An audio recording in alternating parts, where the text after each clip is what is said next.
कभी मुझे मालिक के लिए मछलियाँ पकड़ने समुद्र में जाना पड़ता था। मालिक कौन? डाकुओं का सरदार, जिसने रॉबिन्सन को गुलाम बनाया था।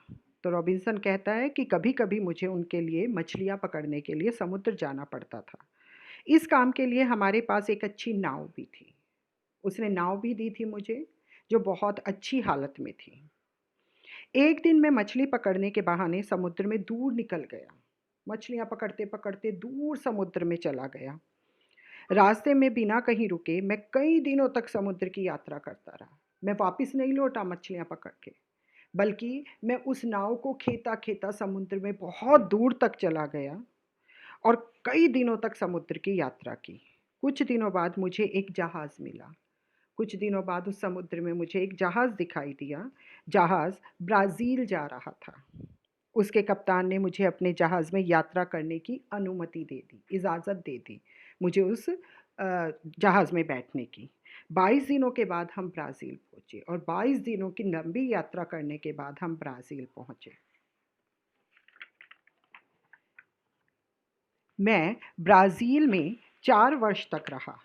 वहाँ खेती-बाड़ी का काम आरंभ कर दिया। फिर मैं ब्राज़ील में ही बस गया और वहाँ पर मैंने खेती करनी आरंभ कर दी। 4 वर्ष तक मैं ब्राज़ील में रहा, परंतु समुद्र जैसे मुझे बार-बार बुलाता था।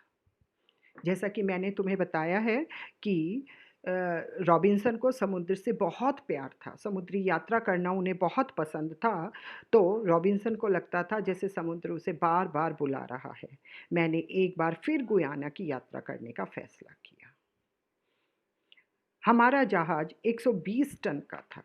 ये बताया हुआ है कि कितना भारी जहाज़ था हमारा, वो 120 टन का था, उसमें काफ़ी सामान भरा था। कुछ दिनों की यात्रा के बाद अचानक समुद्र में तूफ़ान आ गया। ये हमेशा ही होता है, अक्सर ही होता है जब समुद्र में समुद्री जहाज़ काफ़ी लंबी यात्रा के लिए जाता है, तो उसे कहीं न कहीं समुद्री तूफ़ान का, डाकुओं का सामना करना ही पड़ता है, कठिनाइयों का सामना करना ही पड़ता है। तो इस बार लेखक को, रॉबिन्सन को समुद्री तूफ़ान का सामना करना पड़ा।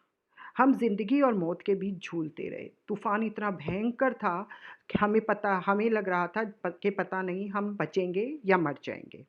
तभी जहाज़ में पानी भरने लगा। तभी हमारे जहाज़ में पानी भरने लगा।